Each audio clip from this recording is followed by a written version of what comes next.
Hey mga broads, alam nyo ba na isa si Stephen Holt sa mga gustong kunin rin ng SMB? Eh alam naman natin malakas ng SMB sa katunayan nga, di ba, waiting sila ngayong finals round dito sa ating Philippine Cup 2024. So hinihintay na lang nila it's either Ginebra or Meralco Bolts ang makakalaban nila. So sa lakas nga na ito ni Stephen Holt last season, dahil di ba silang nakaisa sa SMB, hindi nga nakaisang Rain Ocean Elasto Painters, buti pang Terra Firma Jeep. Kaya ito pong si Stephen Holt ang isa sa mga talagang nagiging key player na ng Terra Firma Jeep. Kaya ito nga aabangan natin mga kabrods. Usap-usapan na rin kasi na ito pong si Holt ay gusto na rin kunin ng Barangay Nabra San Miguel. Pero sisingit nga dito ang mga beermen. Dahil ang beermen gusto rin nila na makuha ito pong si Stephen Holt. Diba? Mahilig pumitas ng mga first pick ang SMB. Diba? Nakuha pa nga nila dati sina Stan Hardinger. Tapos nandyan din yung former first round pick din na ito pong si CJ Perez. Tapos ito naman gusto na rin nilang kunin ito pong si Stephen Holt. Kaya hindi na rin to bago sa SMB kung makuha man nila si Stephen Holt. Kaya tiba-tiba na naman sa lineup ang SMB kung itong si Holt ay makuha nila dun sa offer ng Barangay Nabra San Miguel at paligsahan sila. Pagandahan ng offer ito mga kabrods, at abangan din natin dahil next season na nga magkakaroon na rin ng mga rookies. Kaya yun na, dadagdag pa yung mga imports. Tapos sabi-sabi rin sa mga reports na ito pong si Kume, tatanggalin na rin niya ang height limit dito sa ating next import conference mga brods. Kaya magiging maganda ito para sa PBA at magpapalakas talaga bawat kupunan. Kaya ang SMB ngayon gusto na rin nilang magpalakas dahil sila rin ang isa sa mga talaga nagiging contender sa pagdating na sa import conference. Kaya silang malakas dyan mga brods. Kung All Filipino Cup nga, dinodominan nila. Paano pa kaya kung magkaroon pa sila ng import, di ba? Tapos idadagdag mo pa, ito pong si Stephen Holt na first pick at talagang naglalaro talaga ng maayos sa Terra Firma Jeep mga kabrods.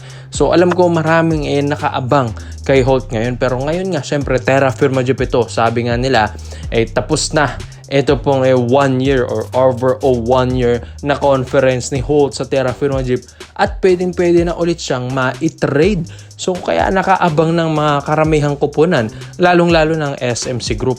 So ang SMB mga brods, i-reach out ng Terra Firma Jeep, alam naman natin, kaya nilang gawin yan.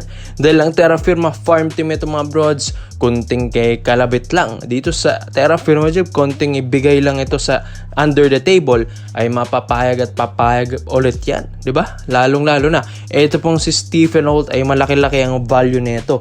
Kaya malaki-laki rin dapat ang ibibigay dito ng San Miguel Beermen. Pero pinag-iisipan din ng SMB kung sino ang kanilang bibitawan dito sa kanilang lineup nila para makuha nga ito pong si Stephen Holt.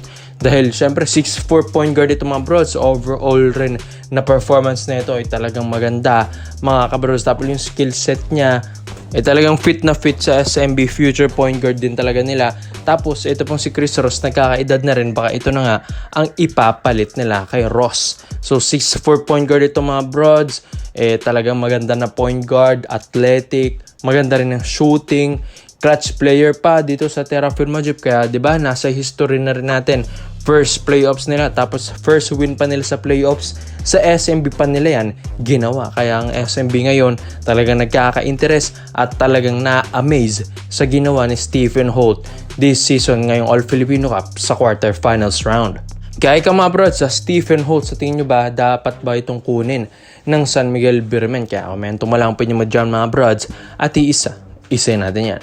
So speaking nga sa mga trades, at ito ang Barangay Nabra San Miguel minamata naman gustong kunin ito pong 6'7" na si Xavier Lucero ng Northport Batampier. Kung ang Terra Firma nagiging farm team na yan ng SMB, ang Northport Batampier naman nagiging farm team na rin ito ng Barangay Nabra San Miguel. Sabi nga nila, dapat ang tawag sa Northport Batang San Miguel. Dahil halos ng mga players ng Northport Batampier ay galing yan sa Ginebra, dahil dito pumipitas ng malalakas na players ang Barangay Nabra San Miguel. Lalong-lalo na ito pong batang si Xavier Lucero mga bros. Maganda dito, 6'7" na big man ito. Maganda nga ito mga bros dahil magiging kapalitan nito ni C-Stand next season mga bros. Ngayon, alam natin bakbakan at mainit ang labanan ng Meralco at Barangay Nebra San Miguel. Papunta na rin sila ng do or die. And yun yung waiting ang SMB. Kailangan din nilang manalo para makalaban nilang San Miguel Beermen. Na alam naman nating na-sweep sila last season kaya bumabawi sila ngayon. So itong si Xavier Lucero, gusto rin nilang kunin ito para maging boost ito sa ilalim nila mga brods next season. Alam natin marami ng mga imports dyan. Tapos sinabi pa nga ni Kume, sabi rin sa mga ibang reports na baka tanggalin na ang height limit ng import conference next season mga brods. Kaya magiging maganda ito sa ating liga.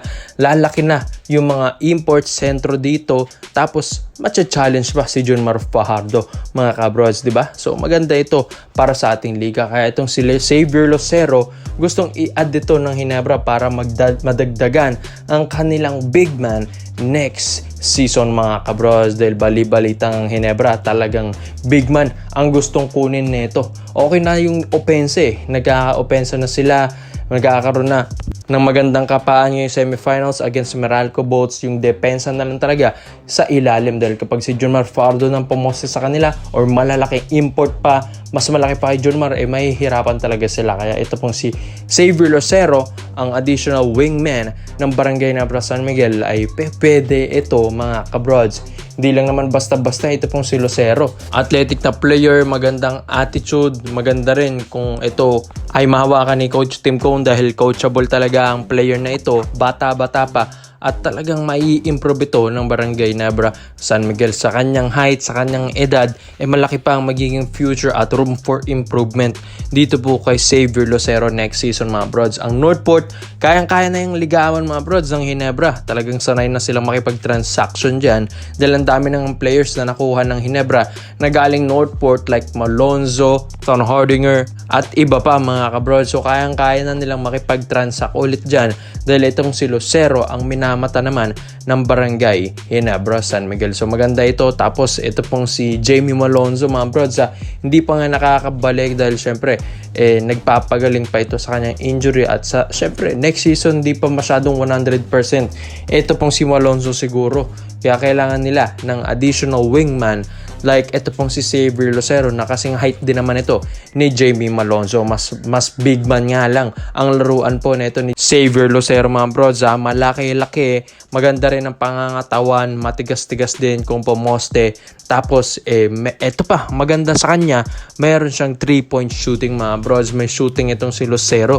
Kaya hindi mo rin ito pwedeng masabing big man talaga. Stretch big siya, may stretch siya sa labas, may stretch siya sa loob. Kaya mahihirapan din ang bantay sa kanya. So magandang additional ito mga brods sa Barangay Nebra San Miguel. Lalong-lalo na next season, puro imports na ang makakalaban nila. Additional shooter, additional sa depensa, addition din sa bigs ng Barangay Nebra San Miguel. Xavier Lucero, sa tingin nyo mga brods, babagay ba at dapat bang kunin to ng Barangay Ginebra San Miguel? Kaya komento mo lang po inyo mga brods. Isa-isa natin yan. Salamat po sa panonood mga brods.